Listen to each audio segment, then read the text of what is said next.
ધોરણ 12 અને તેની સમકક્ષ પરીક્ષાઓના પરિણામો જાહેર થતાની સાથે જ હવે વિદ્યાર્થીઓ અને વાલીઓ માટે મિશન એડમિશન શરૂ થઈ ગયું છે. સુરત સહિત સમગ્ર દક્ષિણ ગુજરાતમાં અનેક લેભાગુ સ્ટડી સેન્ટરો અને શિક્ષણ માફિયાઓ સક્રિય થયા છે. જો ડિગ્રી આપવાના ખોટા દાવા અને લોભામણી લાલચ આપીને વિદ્યાર્થીઓના ભવિષ્ય સાથે ચેડા કરી રહ્યા છે. આ ગંભીર બાબતને ધ્યાનમાં રાખીને વીર નર્મદ દક્ષિણ ગુજરાત યુનિવર્સિટીના vice chancellor doctor Kishorsinh Chavda દ્વારા એક અત્યંત મહત્વની જાહેર નોટિસ બહાર પાડવામાં આવી છે. યુએનએસજીયુના વાઇસ ચાન્સેલર ડોક્ટર કિશોરસિંહ ચાવડાએ જણાવ્યું હતું કે ધોરણ 12ના પરિણામો પછી અમે વાલીઓ અને આમ જનતાને ચેતવણીના ભાગરૂપે પબ્લિક નોટિસ જાહેર કરી છે. તમારા વિસ્તારમાં તમે જે સંસ્થા કે એકેડમીમાં પ્રવેશ લઈ રહ્યા છો તેનું નામ યુજીસીની સત્તાવાર વેબસાઇટ ઉપર હોવું અનિવાર્ય છે. જો ત્યાં ઉલ્લેખ ન હોય તો તેવી સંસ્થામાં પ્રવેશ લેવો એ તમારા ભવિષ્ય માટે જોખમી સાબિત થઈ શકે છે. વાલીઓને અપીલ કરવામાં આવે છે કે તેઓ કોઈપણ સંસ્થામાં ફી ભરે તે પહેલા www.ugc.ac.in ઉપર જઈને રાજ્ય, યુનિવર્સિટી અને તે ચોક્કસ સ્થળની માન્યતા તપાસી લે. જો આ ત્રણેય બાબતોનો ઉલ્લેખ યુજીસીની યાદીમાં ન હોય તો તે સંસ્થા ગેરકાયદેસર હોઈ શકે છે. માન્યતા વગરની સંસ્થામાં પ્રવેશ લેવાથી વિદ્યાર્થીની કારકિર્દી અટવાઈ જાય છે અને મેળવેલી ડિગ્રીની કોઈ જ કિંમત રહેતી નથી.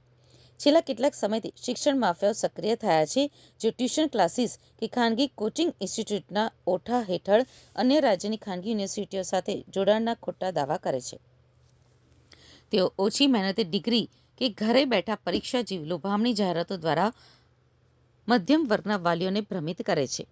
આ પ્રકારના સ્ટડી સેન્ટરો પાસે રાજ્ય સરકાર કે સ્થાનિક યુનિવર્સિટીઓનું કોઈ એનઓસી હોતું નથી.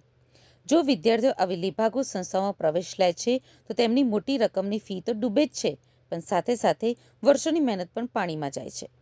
ખોટી સંસ્થામાંથી લીધેલી ડિગ્રી સરકારી નોકરી કે આગળના અભ્યાસ માટે માન્ય ગણાતી નથી.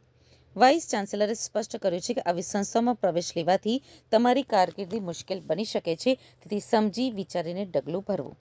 આપણા યુનિવર્સિટી વિસ્તારની અંદર આવેલા તમામ સ્ટડી સેન્ટરો કે જે કંઈ હોય તેને માટે અમે જાહેરમાં પબ્લિક નોટિસ જાહેર કરી છે અને સાથે સાથે વિદ્યાર્થીઓને એમાં ઉલ્લેખ છે કે વિદ્યાર્થીઓને વાલીઓને સ્પષ્ટપણે વિનંતી કરીએ છીએ અને જે કંઈ ચલાવે છે તેને સ્પષ્ટપણે ચેતવણી આપીએ છીએ અને વિદ્યાર્થીઓને પણ કહીએ કે તમે જે સ્થળ અને જે સંસ્થામાં પ્રવેશ લેવા માંગો છો એનું નામ યુજીસીની વેબસાઇટ પર યુનિવર્સિટી અને જે સ્થળનું નામ એટલે કે સંસ્થાનું નામ પણ ઉપલબ્ધ છે.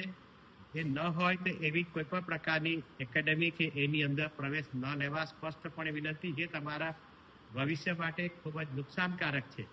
અને આ પ્રકારની જે લોકો એકેડેમીઓ ચલાવે છે તેને સ્પષ્ટ વિનંતી કે તેના વાલીઓને અને અમારા જેટલી પણ એફિલિએટેડ કોલેજો છે એને પણ આના દ્વારા જાણ કરવામાં આવી છે કે તમારા વિસ્તારની અંદર આવા પ્રકારના જે સ્ટડી સેન્ટરો ચાલતા હોય તો તેના પુરાવા સાથે રજૂ કરવાથી આપણે એના પર પોલીસ પણ કાર્યવાહી કહી શકાય અને રાજ્ય સરકાર અને બાકીની વ્યવસ્થા તંત્ર એની બાબતમાં ખૂબ જ સક્રિય છે કે આવા પ્રકારની સંસ્થાઓ કોઈ પણ સંજોગોમાં વિદ્યાર્થીઓને ભવિષ્ય નુકસાન કરે ચલાવી ન લેવાય.